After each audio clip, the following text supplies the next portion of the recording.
my business was doing maybe like 200 grand a year at the time. I had a couple of employees, can't really pay employees a whole bunch of money off of that.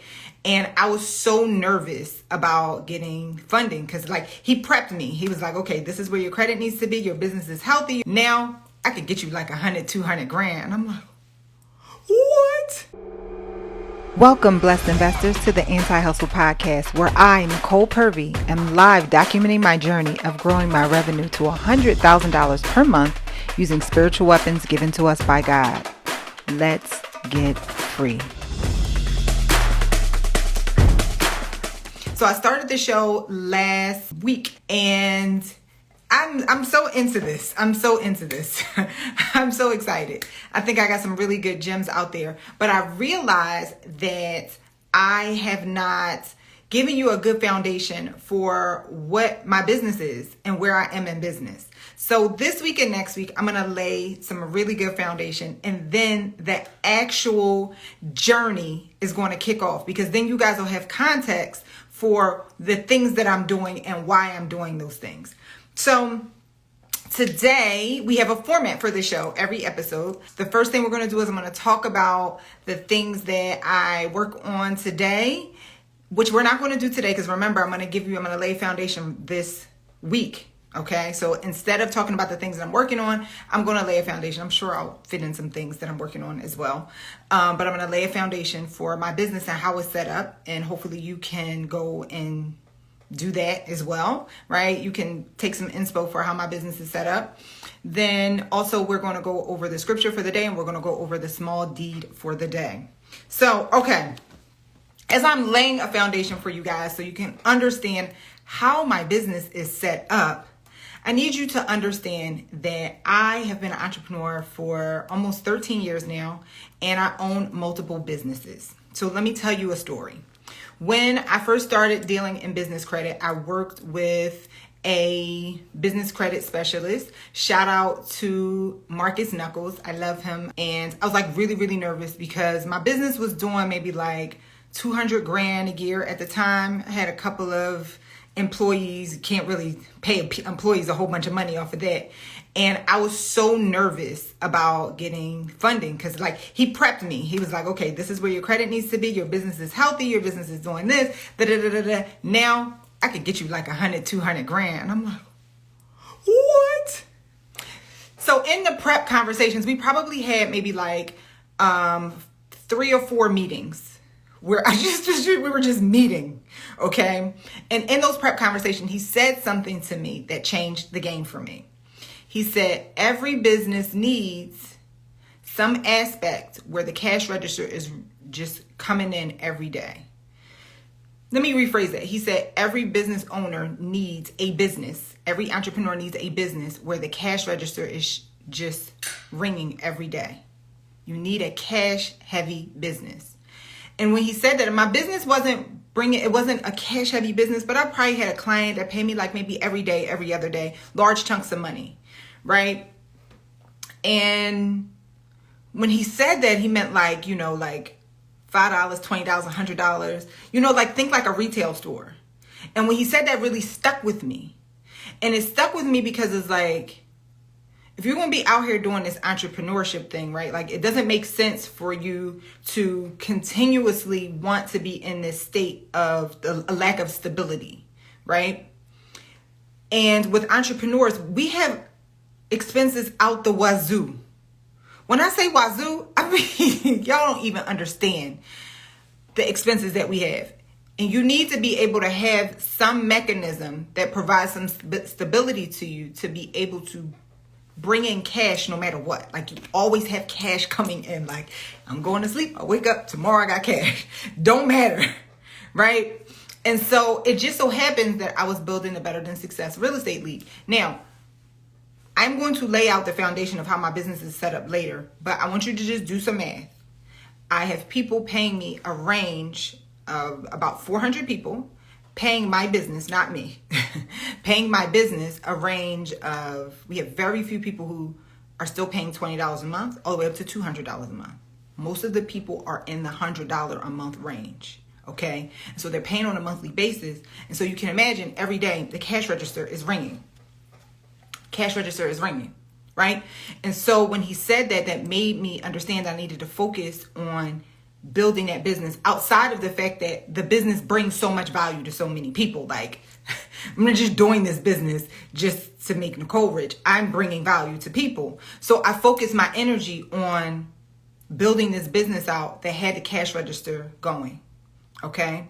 So if you consider yourself to be a serial entrepreneur, the first thing that you need is a business that is very cash heavy. Like the cash register is always ringing. This doesn't necessarily mean that it's high profit margin.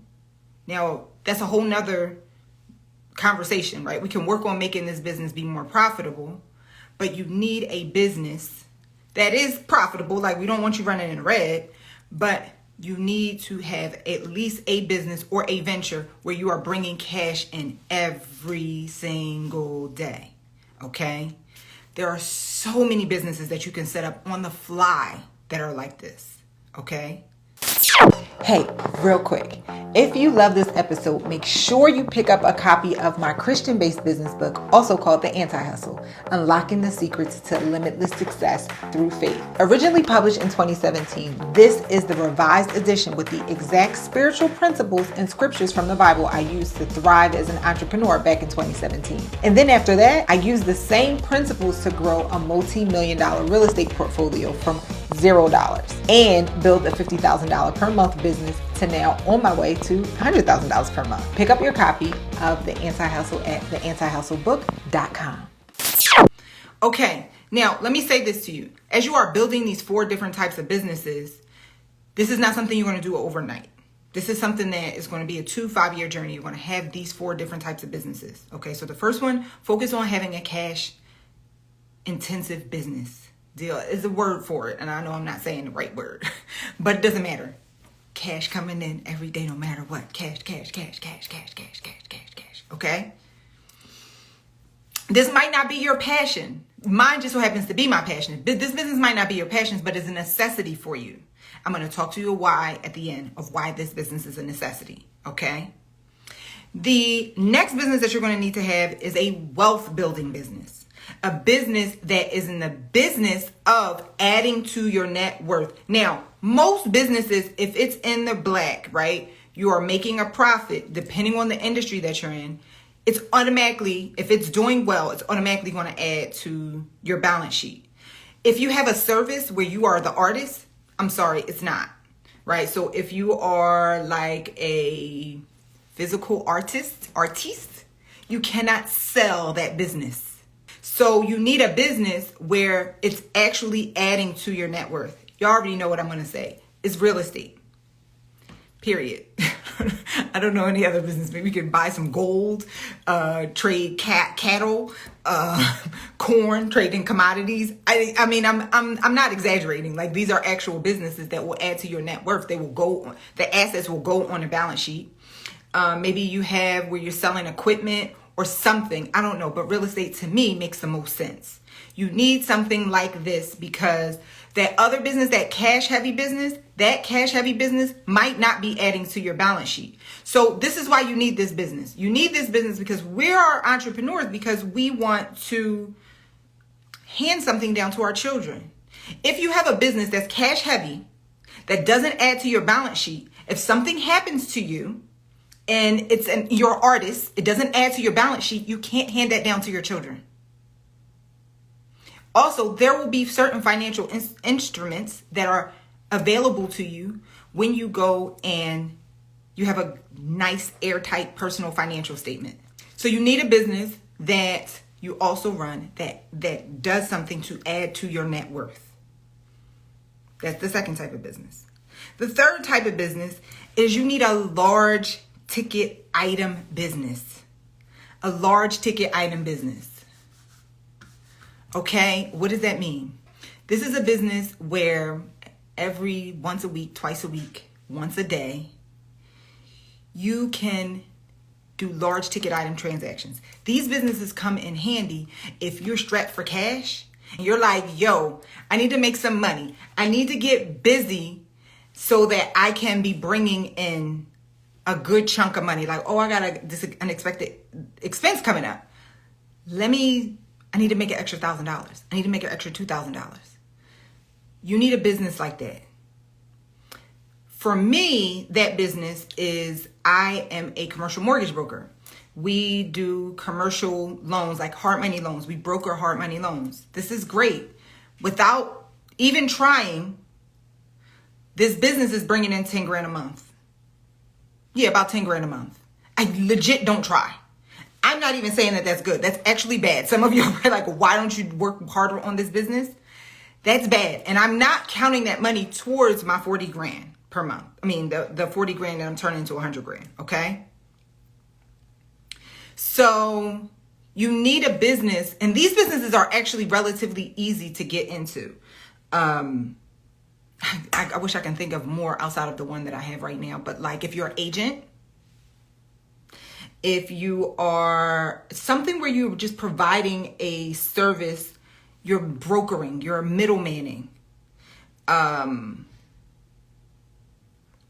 If you are an internet marketer, affiliate sales, sell the products that that have large ticket items. Large ticket items.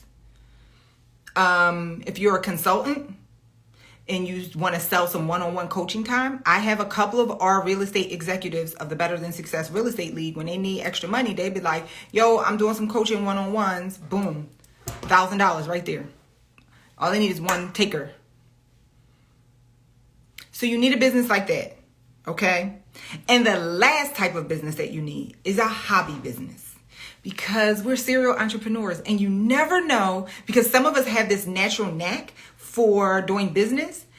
You want to always do the thing that you love, and you never know if that thing might pop off, completely pop off. So I'll give you guys an example of my hobby business. Y'all know sometimes I'll prance around in my outfits. I haven't made it pop off yet, but like I'm an affiliate for Amazon. Also, I consider my YouTube channel my hobby business. I make good money from it. I love educating you guys. It also feeds my other businesses, but I make good money from YouTube. And it's my hobby business. I'm about to do a live in just a minute. I got to hang up with you guys. I'm about to do a live in just a minute. I love educating you guys on social. So that is what I wanted you guys to know. This lays the foundation for me explaining my businesses to you. It's going to take me a couple days for me to explain the way my businesses are set up. Next thing we want to talk about is the scripture of the day. This is a scripture that a lot of people don't know exists. And I love putting y'all onto scriptures that people don't know exist. 1 Timothy 5-8. Let me read the King James Version. I don't be messing with no other translations, okay? But if any provide not for his own, and especially for those of his own house, he hath denied the faith and is worse than an infidel. I'm going to read the NIV version, okay? Even though I am here for the King James, I just want y'all to make sure I understand this in more layman's terms. Anyone who does not provide for their relatives, and especially for their own household, has denied the faith and is worse than an unbeliever. So God's kingdom is set up like a family, right? I can show you in the Old Testament some scriptures where it says, where it's like, you'll see some blessings. I'm not going to go into detail, but you'll see blessings happen to someone after they have a child. And it basically says they have a child, then they walk with God. Something about having a child allows you to walk with God because you now understand the love that he has for us, right? So if you have a kid and you then don't understand the love that he has for us, shout out to the people who have kids, right? Because y'all know that love is real. And if you don't equate that love to how God feels about you, one thing I learned about having a son is like, oh, you feel like this about me? Really, God? And you feel you love me even more than I love my son? This how you feel? What? This is game changing. Like, I wasn't prepared for that. Okay, so if you have a kid and then you understand that that's how God feels about you, and you still don't take care of your relatives, right? So you know that this is how God cares about you, and then you don't take care of your relatives. This means you not only you're not blind to it, you're not ignorant to it. You know what it's like, and you rejected the faith. And then you are worse than an unbeliever. Unbeliever is someone who doesn't really understand the faith. You are worse. You know what it is, and you are worse than an unbeliever. Like, you know what God's love for you is, and you worse. Okay? This is why when you meet somebody, I don't care what the circumstances, if they don't take care of their kids or they don't take care of their family, especially the ones in their household, properly, immediately, they are ruthless. Don't fool with them. Don't fool with them. Don't fool with them. Don't fool with them. Don't fool with them. Don't fool with them. Because they don't even respect God's love for them. So you think they're going to respect you when times get hard? No. All right. I got to keep the show moving. All right. And then our good deed for today. So I intentionally wanted to do some other good deeds because I didn't want to just go down the old basic rule of like, let's donate this money. But there is money that's needed for Ukraine. So I'm gonna do a little research on probably like the Blue Cross or something like that. We need to donate some money to Ukraine. I don't care if it's $5. Honestly, I'm probably gonna do a small amount just because we're doing these little good deeds for the day. That does not include my tithing. That does not include my offering. That does not include other times where I'll just be. But this is all about keeping it small and manageable, doing small good deeds for the day. So I want everybody to find a charity that is in support of Ukraine. I'm sorry, I didn't mean to say Ukraine. I meant to say Turkey. I'm sorry, y'all. I got Ukraine on the brain. I just read an article about Ukraine. We could give to them too. But Turkey needs it. They just had a second earthquake. Turkey need our help, y'all. Seriously. So donate some money to Turkey. Please find a charity and just donate. I don't care if it's $1. I don't care. I don't care if it's $100. I don't care if it's $1,000. I don't care if it's $10,000. I don't care if it's 50 cents. Donate some money to Turkey and the earthquake relief. It's bad over there. A lot of people died. It's going to be years before they can rebuild what has fallen down. Okay? All right. See you guys. Love y'all. And I got a new signature. This is my new signature. I'm trying it out. I've been doing a lot of thinking about this. Let's get free. That's what it's all about. I don't care if it's freedom from your job, financial freedom, freedom from debt, freedom. Let's get free. That's what we all here for. Let's get free. Free indeed. Okay? Let's get free. Okay? Bye, y'all. Love y'all. See y'all in a little bit.